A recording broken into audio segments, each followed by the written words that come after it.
अज्न चक्र श्वेतवर्ण और भ्रुकुटी के मध्य में दो पंखुड़ियों के बीच स्थित होता है। उसका बीज मंत्र है ओम ओम।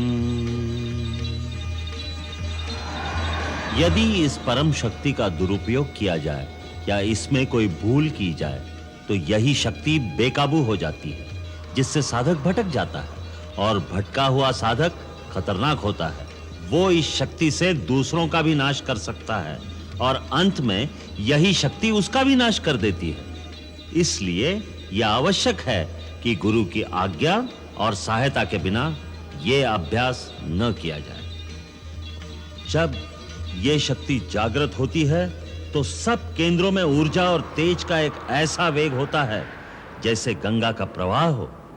उसका तेज कई सूर्यों की तरह प्रकाशमान होता है।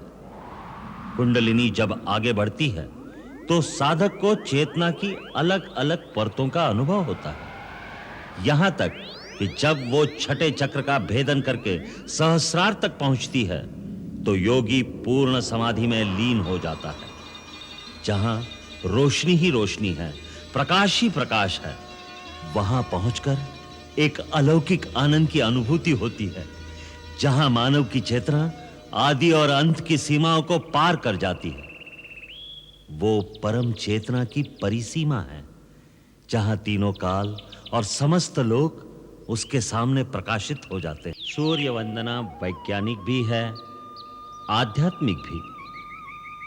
सूर्योदय के समय सूर्य की ओर मुंह करके वंदना करने से शरीर स्वस्थ होता है, मन में प्रकाश आता है और जीव के अंदर ऊर्जा बढ़ती है।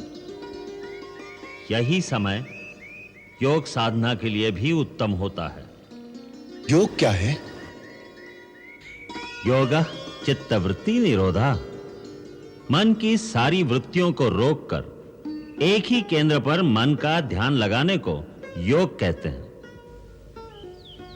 योग से मन काबू में आ जाए तो सारी सिद्धियां मिल जाती हैं, क्योंकि मन ही इस संसार में सबसे शक्तिशाली है। वही मनुष्यों के बंधन और मोक्ष का कारण होता है, वही पाप और पुण्य का कर्ता है।